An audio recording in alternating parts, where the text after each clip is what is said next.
In Part 1, we established why the Langley fighters went east and not north as shown in this now familiar slide. The scramble order lacked a target and distance. Langley Tower required a distance to enter a flight plan that the air traffic control system would accept. The tower entered a standard flight plan that they knew the system would accept, 090 for 60 nautical miles. Someone else would redirect the fighters. Redirection was discussed soon after takeoff between the lead pilot and Norfolk Air Traffic Control, or TRACON. The lead pilot opted for the last information received, the flight plan, and continued east into Warning Area Whiskey 386, which was immediately offshore the Delmarva Peninsula. And that meant the Langley Air Defense fighters were now under Giant Killer control, a United States Navy facility that controls traffic in overwater military training areas. Recall that Giant Killer did not control the Otis fighters earlier. That would change for the Langley fighters. Let's set the stage before we hear from Giant Killer. Here are the critical times you need to know. Only the lead pilot track, Quit 25, is shown for clarity. The Langley fighters were over water at 9:30 and quickly turned to slightly east at 9:32. That is the critical point we will return to later. The fighters began to turn north at 9:38. 6 minutes were lost while Northeast Air Defense Sector worked to get the fighters back on course. At 9:40, the lead pilot switched transponder codes. Before we go further, remember this comment by the controller at Northeast Sector. Right now, Quit 25 is headed into Whiskey 386, and I have no idea why. Northeast Sector quickly called Giant Killer. The conversation was laborious.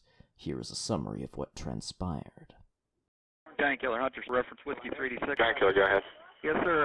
In regards to Quit 25, Yes, sir. I would like you to work with Center. We need them to go direct Baltimore, Washington International. Well, you got Quit 25 moving east in the airspace. Now you want to go to Baltimore? Yes, sir. We're not going to take him in Whiskey 386. Okay, once he goes to Baltimore, what are we supposed to do? Just have them contact us. Just tell Center they've got to go to Baltimore. Roger, stand by. We'll get back to you.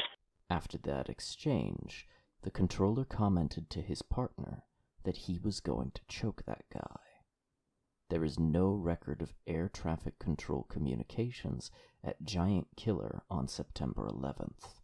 The organization recycled tapes and did so routinely in the aftermath.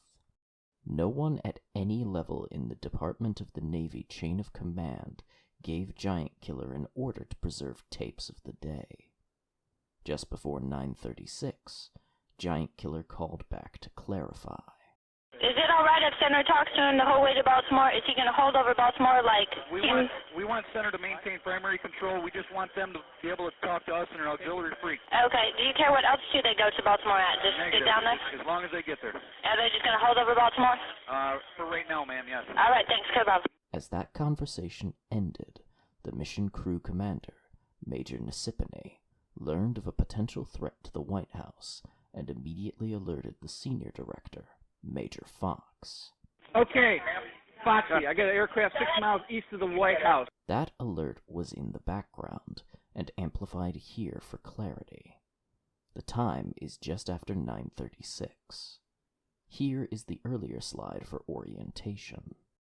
Giant Killer is just turning the Langley fighters north on an azimuth to Baltimore.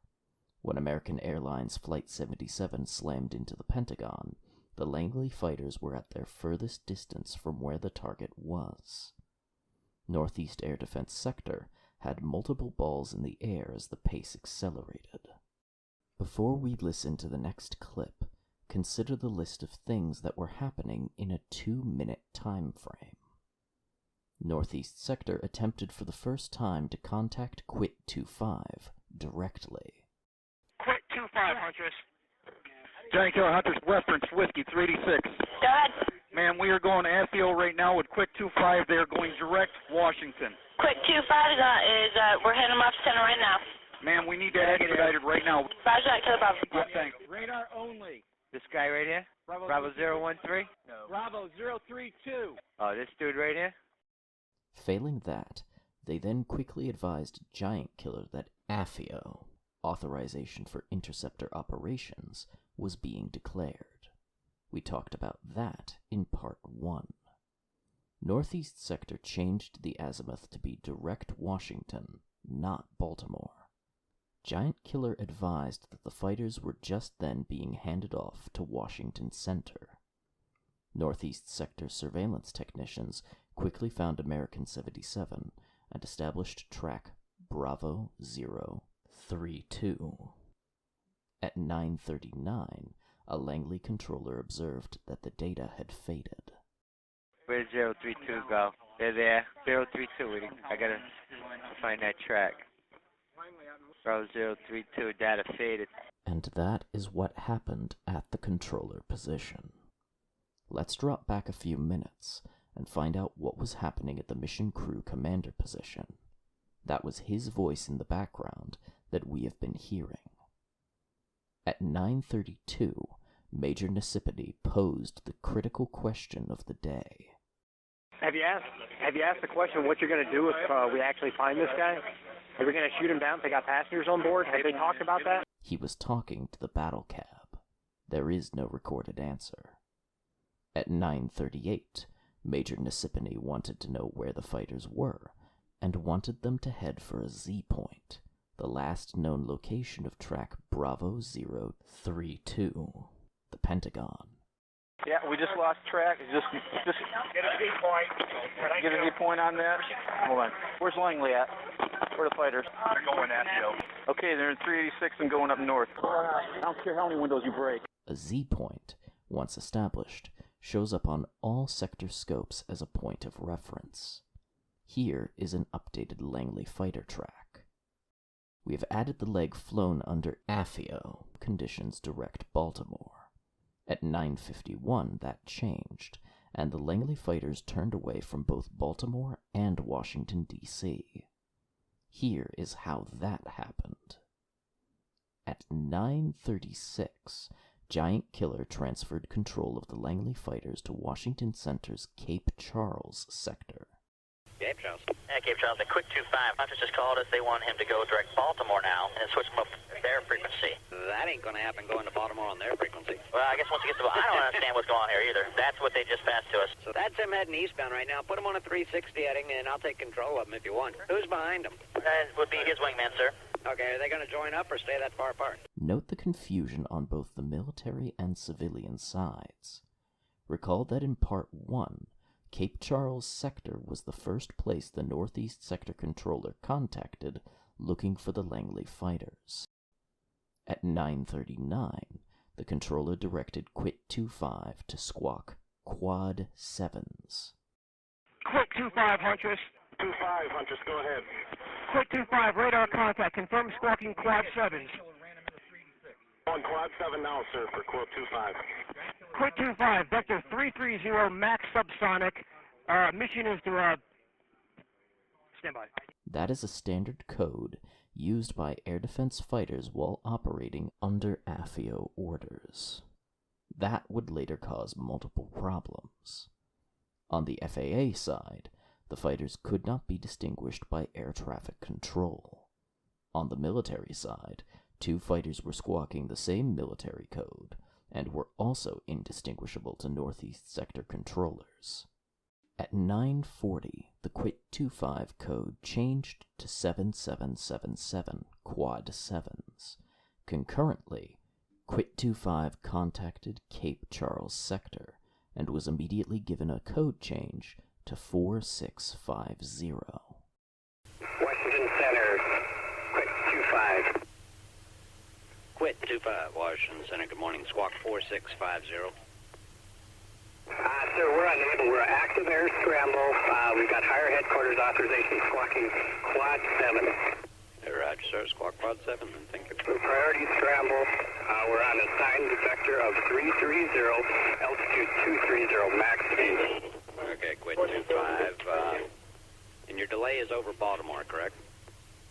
That's where we've been cleared to. That's all I know, sir. That was the first hint that the Quad 7's squawk might be a problem. At 9:42, Major Nisipany provided a status report to the battle cab. We got Langley Giant Killer. We scrambled him out to Washington. Langley Giant Killer sent him out over the water. Yeah, we had a radar-only hit. It was turning into the Washington area. So they're out over water now, heading to Washington. We've got Otis scrambled out that was in 105 that's heading up to the New York City area to hang out over there. And we got 3 tankers all out over the water. He put the blame squarely on Giant Killer for the misdirection of the Langley fighters. Concurrently, the controller linked, paired in air defense terms, the Langley fighters to the Bravo 032 track. We gotta have NCA. It's right next to it. That's Bravo 032. I've got that paired. Quit 2-5. Mission to establish cap. Bra 320-112. Copy 320-112. That is the only time that morning that any of the commandeered airplanes were so linked. It was too late. The track was gone. Only the Z point remained on the northeast sector scopes. Nevertheless, the pursuit continued. At 9:43, Cape Charles Sector handed the Langley fighters off to the Calvert Sector, another sector in Washington Center. Sector 11. Hey, 11, the world's gone mad. Quit 2-5's direct Baltimore. He's got a 2-hour delay at Baltimore. He's an active air defense scramble. Active air defense scramble? Yeah, he's taking direction from Huntress. He won't take control instructions from you. So currently he's direct Baltimore. He's 230. radar will work it out. Quit 2-5, contact Washington Center. Good luck. The Cape Charles controller spoke for the world 5 minutes after the Pentagon was struck. The world's gone mad. At 9:44, the Northeast Sector provided Quit 2-5 a lat long at his request.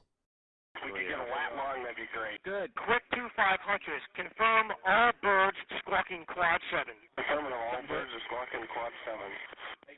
Huntress copies all. Stand by for the lat long of the cap. They Quit find somebody 2-5. else to call Cap his point. agencies to find out. 3825 north 07702 west. Another hint that the AFIO code change was not going well.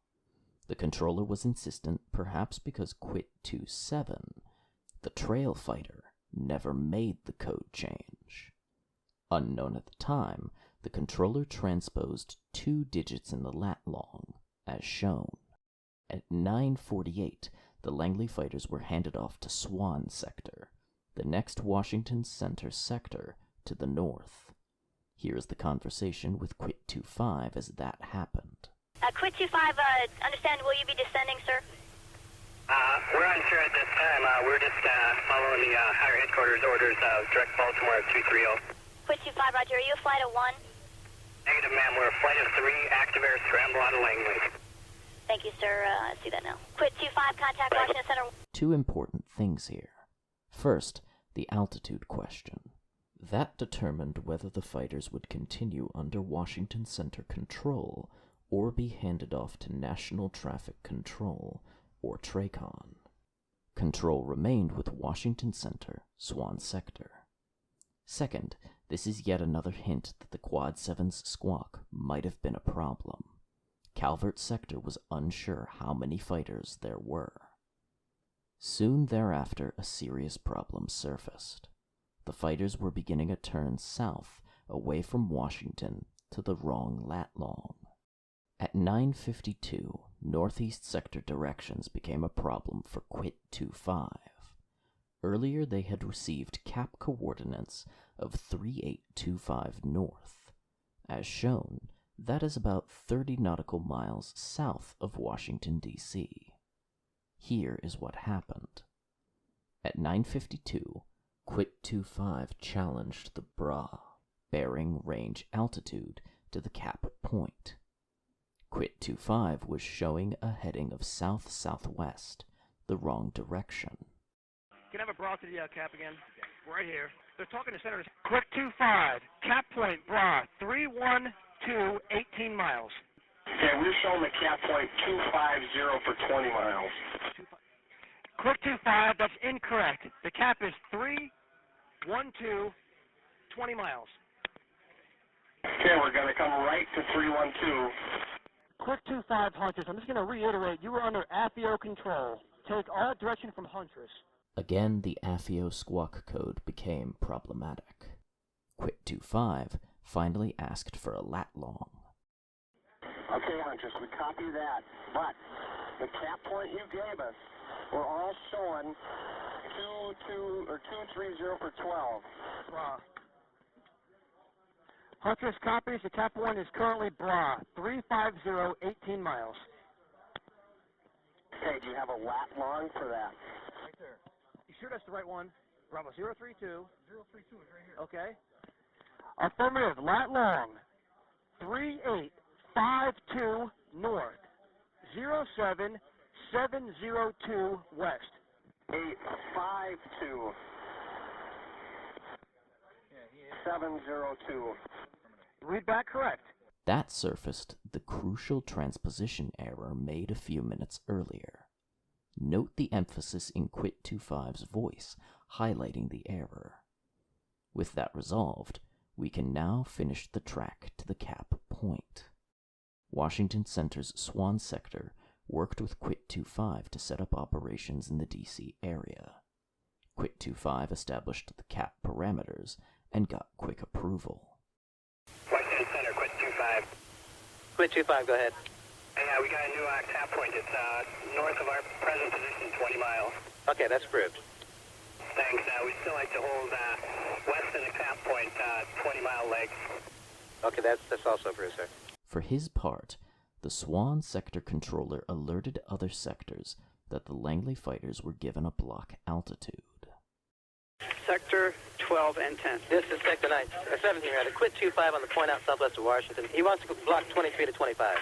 23 to 25, I can do that. The only traffic I got is just now turning southbound below Nottingham. Correct. 23 to 25. Quit 25, I will watch. Thank you. PA. Quit 25, maintain block altitude, flight level 230 through flight level 250.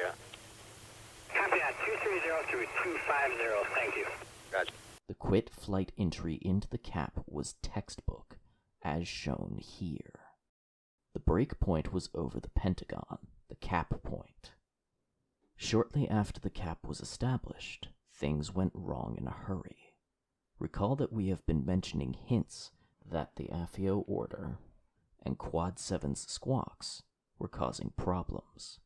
Here is what happened in rapid sequence as recorded at Washington Center's Swann Sector and the Northeast Air Defense Sector. At 10:05, one of the Langley controllers at Northeast Sector decided to change the civilian transponder codes. Quit 26, squawk 5426, 27, squawk 5427. 26 will squawk 5426. 7 will squawk 5427. He got my Read back correct, and Quit 25 will remain with the Quad 7s. I just found out all the Mode 2s, and now you're changing everything again. I don't even care about their Mode 3s.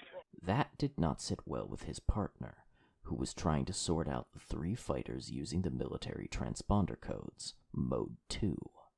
Here is the underlying data for the Langley fighters. The controller's partner did not have things sorted out. Both Quit 25 and 26 were squawking the same codes, Mode 3 and Mode 2.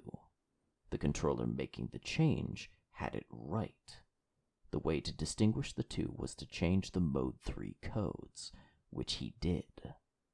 However, that caused problems for air traffic control. That 10:06 code change to 5426 became an unknown to air traffic control. At 10:06, Swann Sector realized he had a problem and asked Quit 25 to ident to cause his data block to flash on the controller's screen. Quit 25, ident. Affirm. Quit 25 with the flash. Okay, I got you now. Quit 25, are you aware of an aircraft actually 6 o'clock about 6 miles now? Basically over the White House? No, we're not. Stand by.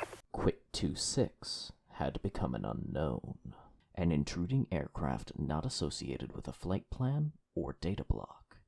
He had become an intruder, just as was the case with United 175 when Mohammed al-Shahi changed the transponder code. Here are the Langley fighter positions at 10:06.